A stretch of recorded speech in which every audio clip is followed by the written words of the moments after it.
And we're back to savings. With us in studio right now, we have Sibisiso Khumalo, who is the head of marketing at Capitec Bank. Welcome, Sibisiso. Thank you, Mushrika. Thanks for inviting me.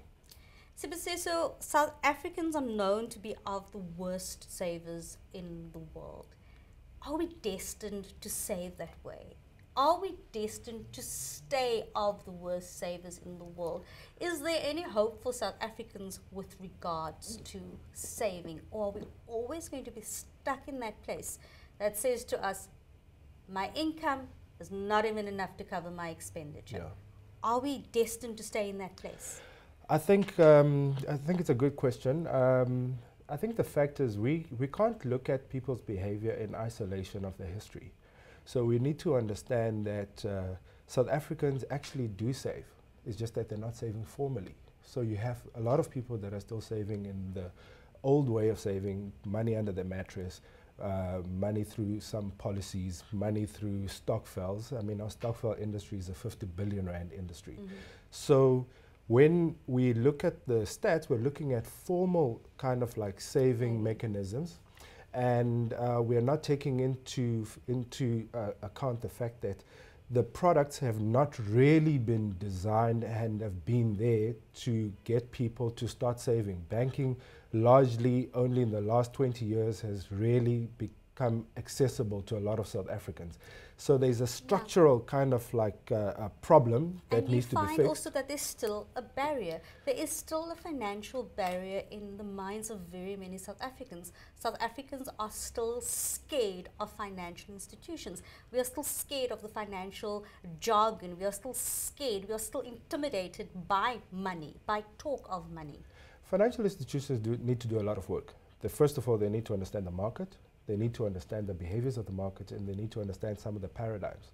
So you certainly, if your communication is not gonna be communication that people can, that's palatable, then that's obviously gonna be a barrier. But the product itself, so people don't trust an institution because you're gonna put your money into an institution and you're not sure when you're gonna get it, whether it's gonna be the same amount, it's gonna be less, and they don't understand. Do I have to wait for 3 months before I get it? Can I get it immediately? What if somebody dies tomorrow? Can I get it within 7 days? So those are some of the fears that the market has, because if you're going to open an account and you need to put notice and you need to apply 32 days, maybe you get a penalty, whatever that might be, those are the things that cause the behavior. So it's not a behavior that we can only look on one side and say South Africans are not saving. We should actually look and say, have the financial institutions designed themselves and their products to allow savings to be something that is easy for the consumer, that's in the best interest for the consumer. And that's accessible to the consumer. That's accessible and that is rewarding. So are you giving them good interest? Or is it that your bank charges alone are eating up the interest? So those are some of the things we need to look at. Globally, I think we are not necessarily the worst. We are somewhere, around the middle, but more towards the lower end. Mm-hmm. There are other companies like Greece and Spain that don't necessarily also have a savings culture. Yeah. It is a concern. And people just don't have the money as well. So we also need to look at that. We have driven the economy through consumption. And when the National Development Plan came through, says we cannot continue to grow South Africa through consumption spending. We need to change from a consumption-driven economy to a savings and investment-driven economy. But that's a total shift in mindset. It's a total shift in mindset. I think it was, everything is always necessary at the time. I think we were still building South Africa. We just got an independence and people are buying cars and people are buying houses and they're moving into better housing. So that meant that they needed to furnish the house and access to credit was now available. So people used that to be able to better their lives. But we are at a point where we cannot continue in the direction that we're going.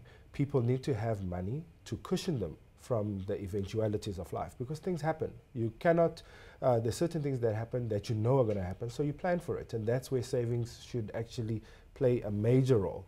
And the things that are unforeseen, and if you have like a rainy day fund or something, then you can always dip into that.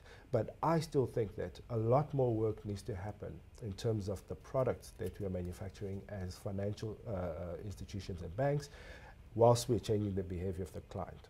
Absolutely. we're always speaking in terms of saving, and that generally goes with cutting down. Generally, then we look at our budget and we look at our lifestyle and say, this is where we can save, that's where we can save. So essentially, we've got to cut down here, we've got to cut down there so that we can save. What would be some places where you would caution consumers against cutting down? Where should consumers not cut down in order to save money? It's another good question. Mushfiqah, what I say is that you can't make savings the last thing you do. It should be part of your planning. Yeah. So when you're actually drawing up your budget and when you're actually planning, you know the income that you earn, you know what your expenses are. When you're doing that, make savings a part of that plan.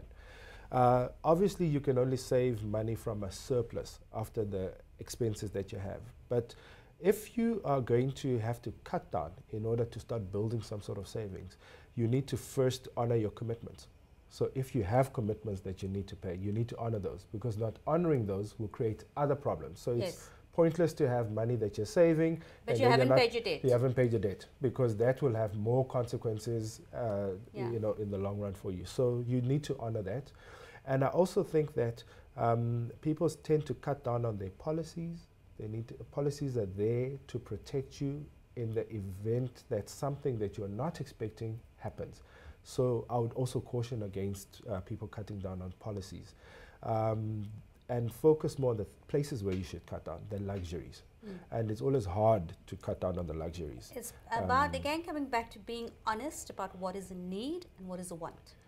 We need to be honest about what is a need and what is a want, and there's certain things that we can do away with, and sometimes it doesn't have to be a long-term thing. It can be a short-term thing. You do away, you adjust, or just you just to have to adjust your scrutinize. lifestyle, just to get you into the proper mode. Yes, but the most important thing is to make sure that savings doesn't become something that is seen as, after I've done everything else, I must save. It must be, I need to save as a part of managing my life and part of managing my finances. How would you suggest people go about saving for things that are eventualities? How would you suggest people go about saving for things like lobola, weddings, holidays? What would be the thought process in saving for something like that? So what I want people to know is that you've got different financial instruments, and the different financial instruments work best in different contexts. So if you have a risk, something you know might happen, but you don't know when it's going to happen, you must insure against that risk. So you might have an accident. Someone might die. You take out a funeral cover, you take out car insurance, or your burglary, or whatever it is, you insure. If you have something you know is going to happen, you're going to get married, your child is going to turn 21, your child is going to go to university, you are going to have a first-year birthday party, you are going to go pay lobola, you know it's going to happen. You know, sometimes you know when it's going to happen. So you can plan for it, and that's where you use savings. So don't indebt yourself through things that you know are going to happen. Those are life's events. So put away money towards that. And Capitec has got a brilliant product. With our savings plans, you can actually name them according to whatever you're saving for. So you can have an extra savings account and call it lobola and start putting 500 Rand away.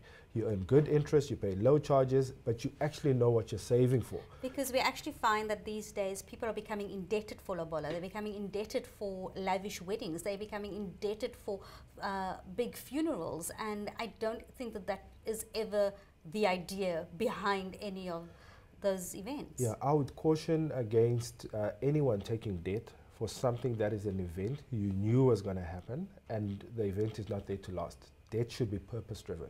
You should be able to see what you've used when you take out debt. You should see the asset. You should enjoy the asset. It should better your life and not just be consumption or a moment or a memory. If there's something that's going to happen, that you know is going to happen and when it's going to happen, then sometimes you can move the wedding out. So if you know your wedding is going to cost you 20,000 Rands or 50,000 Rands or 100,000 Rands, you can move the wedding out to when you have accumulated that amount of money. So that's the beauty of planning. That's the beauty of knowing that this is going to happen, and that's what I need to put away for it. Something that I also want to touch on is the fact that some South Africans get the lucky break. They have a cash windfall. I'm not talking about millions. Yes. I'm talking about a tax return. I'm talking about a 13th check. I'm talking about a bonus. Yes. They have a little bit of a cash windfall. what are some do's and don'ts when you get a cash windfall? So you want to, I would encourage people to think about that possibility before it happens, because you want to be prepared for when it happens. Because if it happens and you're unprepared for it, you're probably going to do something that is not, yes, you're going to do something that's not appropriate. So you must know for yourself that, should I get 50,000 rands tomorrow? What should I do? What product will I go for? Where will I put my money? If there's debt I need to pay, what debt will I pay off? So that is something that you should also make part of your plan when you sit down and really think about your life and how your year is going to be. Typically, when you do have extra money, especially with a bonus, what I do is that a little bit of it, I spoil myself, because I think it's important to affirm the work that I'm doing or whatever it is. I spend some on myself, but that's just a little. And then I take some and I pay off some small debt. Yeah. But I take the bulk of it and I invest it, because that's the long term. That's what I'm going to benefit the most from. So I always say it's a balance, and each person will choose maybe to pay off their debt, but plan for it, so that the worst is to get the money, not know what to do with it, and then use the money and never know what you did with it. Thank you so much, Sibusiso, and we hope we'll have you back to look at other forms of savings later again. Thank you for the opportunity. South Africa, save. We can save. We can do better.